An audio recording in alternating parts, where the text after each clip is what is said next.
Assalamualaikum warahmatullahi wabarakatuh. Hai guys, ketemu lagi dengan saya. Oke, di pertemuan kali ini saya akan membahas materi yang berjudul Tahapan Pembelajaran Tematik. Pengertian tahapan pembelajaran tematik. Menurut Kamus Besar Bahasa Indonesia atau KBBI, arti kata tahapan adalah tingkatan. Arti lainnya dari tahapan adalah jenjang. Tahapan memiliki arti dalam kelas nomina atau kata benda, sehingga tahapan dapat menyatakan nama dari seseorang, tempat, atau semua benda dan segala yang dibendakan. Pelaksanaan pembelajaran tematik perlu dilakukan beberapa hal yang meliputi tahap perencanaan, yang mencakup kegiatan pemetaan kompetensi dasar, pengembangan jaringan tema, pengembangan silabus, dan penyusunan rencana pelaksanaan pembelajaran. Tahapan pembelajaran tematik dibagi menjadi 4. Yang pertama, pemetaan kompetensi inti dan kompetensi dasar. Dan yang kedua, penetapan jaringan tema. Ketiga, penyusunan silabus. Dan yang keempat, penyusunan rencana pembelajaran atau RPP. Jadi seperti inilah alur pembelajaran tematik yang diajarkan oleh guru kepada siswanya. Tahapan pembelajaran tematik. Yang pertama itu ada tema. Jadi setelah tema ada analisis, SKL atau standar kompetensi lulusan. Setelah itu KI atau kompetensi inti dan KD kompetensi dasar. Setelah itu baru indikator. Jadi SKL standar kompetensi lulusan itu contohnya seperti nanti siswa yang lulus di SD ini kompetensinya apa saja yang dimiliki oleh siswa tersebut. Jadi setiap jenjang pendidikan ditetapkan oleh guru-guru yang berpengalaman atau yang profesional. Dan kalau kompetensi inti itu contohnya guru memberikan perkalian dasar. Jadi kompetensi intinya itu siswa dapat melakukan perkalian dasar dengan benar. Selanjutnya KD atau kompetensi dasar, di mana siswa dapat melakukan perkalian bilangan puluhan, contohnya seperti kelas 4 SD. Jadi di situ guru memberikan ulangan harian, seperti memberikan pertanyaan juga. Jadi di situ guru akan mengetahui sampai di manakah kemampuan dasarnya setiap siswa. Dan selanjutnya ada indikator.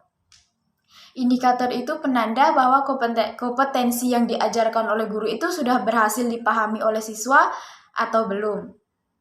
Setelah semua analisis itu, selanjutnya ada pemetaan, di mana pemetaan itu memberikan atau menyajikan info yang jelas kepada siswa agar mudah dipahami.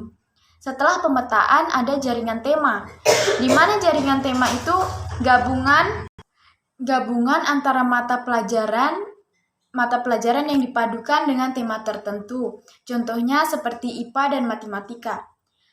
Seperti IPA dan matematika itu kan ada jaringan yang menggabungkan sehingga satu tema dari mata pelajaran itu sendiri menjadi satu, menjadi tematik. Selanjutnya dari jaringan tema, setelah jaringan tema ke silabus.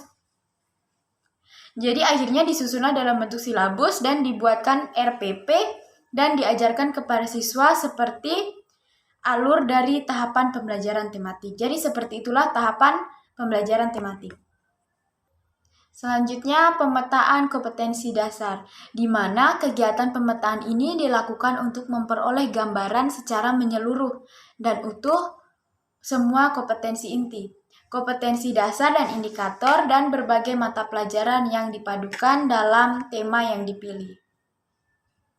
Selanjutnya ada kegiatan yang dilakukan dalam pemetaan kompetensi dasar. Yang pertama, penjabaran kompetensi inti dan kompetensi dasar ke dalam indikator. Yang kedua, menentukan tema. Jadi, guru itu harus menentukan tema sebelum mengajar siswanya. Contohnya seperti tematik tadi. Dan yang ketiga, identifikasi dan analisis standar kompetensi dasar dan indikator. Penjabaran kompetensi inti dan kompetensi dasar ke dalam indikator. Melakukan kegiatan penjabaran kompetensi inti dan kompetensi dasar dari setiap mata pelajaran ke dalam indikator. Dalam mengembangkan indikator perlu memperhatikan hal-hal sebagai berikut. Yang pertama, indikator dikembangkan sesuai dengan karakteristik peserta didik. Contohnya seperti Jadi indikator mata pelajaran itu beda-beda karena setiap mata pelajaran mempunyai karakteristik yang berbeda-beda seperti mata pelajaran IPA dan matematika. Itu kan sangat berbanding balik. Kalau mata pelajaran IPA itu bersifat konkret dan kalau mata pelajaran matematika itu sesuatu yang abstrak. Dan yang kedua, indikator dikembangkan sesuai dengan karakteristik mata pelajaran.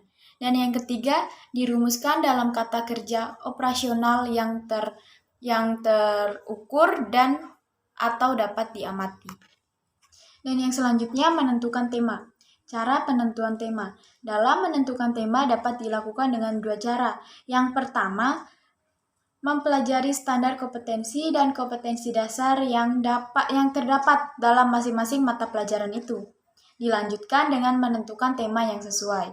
Dan yang kedua, menetapkan terlebih dahulu tema-tema mengikat keterpaduan.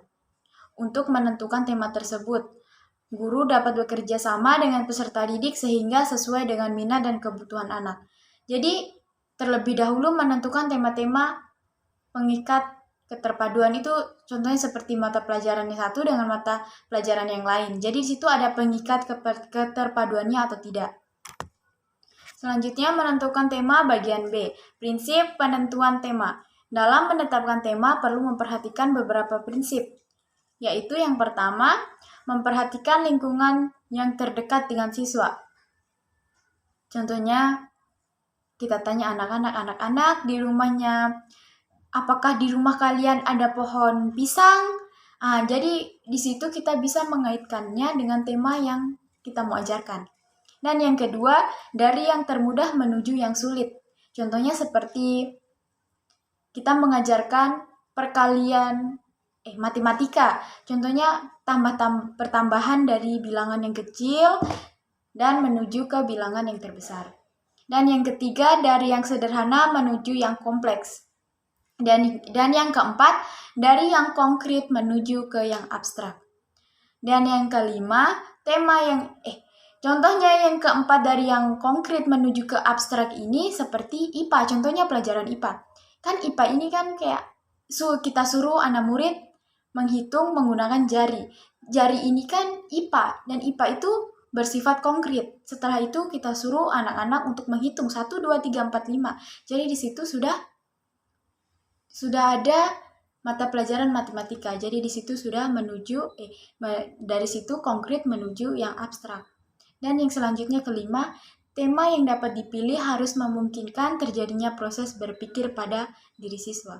Dan yang keenam, ruang lingkup tema disesuaikan dengan usia dan perkembangan siswa termasuk minat, kebutuhan, dan kemampuannya. Dan selanjutnya identifikasi dan analisis standar kompetensi dasar dan indikator.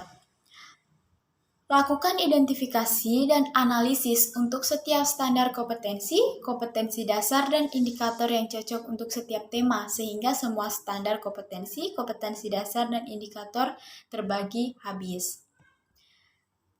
B. Menentukan jaringan tema, di mana buatlah jaringan tema yang menghubungkan kompetensi dasar dan indikator dengan tema pemersatu. Dengan jaringan tema tersebut akan terlihat kaitan antara tema, kompetensi dasar, dan indikator dari setiap mata pelajaran tersebut. Jaringan tema ini dapat dikembangkan sesuai dengan alokasi waktu setiap tema tersebut. Dan yang C, penyusunan silabus, di mana hasil seluruh proses yang dilakukan pada tahap-tahap sebelumnya dijadikan dasar dalam penyusunan silabus. Komponen silabus terdiri dari standar kompetensi dasar, indikator, pengalaman belajar, alat atau sumber, dan penilaian. Dan yang terakhir, penyusunan rencana pembelajaran atau disebut dengan RPP. Untuk keperluan pelaksanaan pembelajaran guru perlu menyusun rencana pelaksanaan pembelajaran atau RPP. Rencana pembelajaran ini merupakan realisasi dari pengalaman belajar siswa yang telah ditetapkan dalam silabus pembelajaran. Komponen rencana pembelajaran tematik meliputi, jadi yang pertama, identitas mata pelajaran atau nama mata pelajaran yang akan dipadukan, kelas, semester, dan waktu atau banyaknya jam pertemuan yang dialokasikan. Dan yang kedua, kompetensi dasar dan indikator yang akan dilaksanakan. Yang ketiga, materi pokok beserta uraiannya yang perlu dipelajari siswa dalam rangka mencapai kompetensi dasar dan indikator. Dan yang keempat, strategi pembelajaran atau kegiatan pembelajaran secara konkret yang dilakukan siswa dalam berinteraksi dengan materi pembelajaran dan sumber belajar untuk menguasai kompetensi dasar dan indikator. Kegiatan ini tertuang dalam kegiatan pembukaan atau inti dan penutup. Dan yang kelima, alat dan media yang digunakan untuk memperlancar pencapaian kompetensi dasar serta sumber bahan yang digunakan dalam kegiatan pembelajaran tematik sesuai dengan kompetensi dasar yang harus dikuasai oleh guru. Dan yang terakhir, penilaian dan tindak lanjut atau prosedur dan instrumen yang akan digunakan untuk menilai pencapaian belajar peserta didik serta tindakan lanjutan hasil penilaian. Oke, sekiranya materi yang bisa saya sampaikan cukup sampai di sini. Selanjutnya kita akan ketemu lagi dengan materi berikutnya. Oke. Wassalamualaikum warahmatullahi wabarakatuh.